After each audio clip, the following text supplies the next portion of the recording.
नमस्कार, मैं हूं अमर फौजदार। स्वागत है आपका अमरनामा में।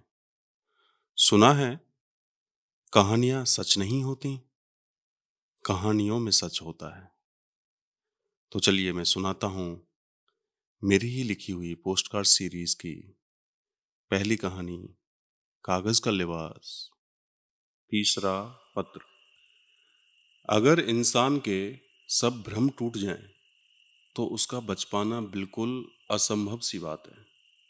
और सबसे बड़ा भ्रम तो ये है कि हर व्यक्ति सोचता है और अंत तक सोचते चला जाता है कि मेरे पास तो अभी वक्त है। जब तक उसकी मृत्यु उसकी आंखों के सामने आकर खड़ी नहीं हो जाती, तब तक उसका भ्रम नहीं टूटता। और यही मेरे साथ हुआ। मैं सोचता रहा कि मुश्किल से 20 मिनट का काम है आपके पत्र का जवाब लिखना, कभी भी लिख दूंगा।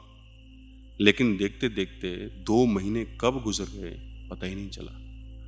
और वैसे अगर कहूँ तो ऐसा कुछ खास था भी नहीं मेरे पास लिखने के लिए, सिवाय एक बेचैनी के। इस बीच तुम्हारा भी कोई और पत्र मुझे पिछले 2 महीने में मिला नहीं। और मैं तो धन्यवाद करूँगा इस मानसून का, जिसकी वजह से मुझे थोड़ा सा वक्त मिल गया और मैं आपको ये पत्र लिख पाया। और इस बार का मानसून तो ऐसे बरस रहा है जैसे उसे अगली बार लौटकर आना ही नहीं है। और शायद तुमने भी इसलिए सीधे तौर पर ही लिख दिया था कि मैं तुम्हारी पसंद की कहानी लिख ही नहीं सकता। और उसके लिए जो शर्त थी, उसने मेरे सामने एक सवाल खड़ा कर दिया है कि एक लेखक कैसा होता है, एक राइटर होना क्या हो जाना है। बहुत कुछ पढ़ लेना, बहुत कुछ लिख देना, अपने जीवन को, अनुभव को शब्दों में पिरो देना, बस इतना। और कभी कभी तो लगता है मैंने कहीं कागज का लिबास तो नहीं ओढ़ा हुआ है। एक शेर याद आता है मुझे, मिर्जा गालिब का। सबने पहना था बड़े शौक से कागज का लिबास। सबने पहना था बड़े शौक से कागज का लिबास। जिस कदर लोग थे बारिश में नहाने वाले।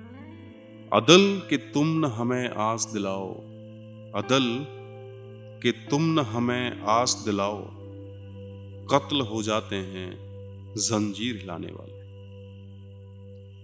मैं तो कहूँगा कि अगर ऐसी कहानी लिखी जा सकती है जो तुमको पसंद आ जाए, तो मैं अपने आप को मिटा देने के लिए तैयार हूँ। मैं तो उस बीज को देखता हूँ जो मिट्टी के अंदर गुप्त अंधेरे में पड़ा रहता है, मिटा देता है, गला देता है अपने आप को। और फिर उसमें एक अंकुर फूटता है और एक नन्हे से पौधे का जन्म होता है। शायद मेरे प्रश्न का उत्तर मुझे अपने आप को मिटा देने में ही छुपा हो।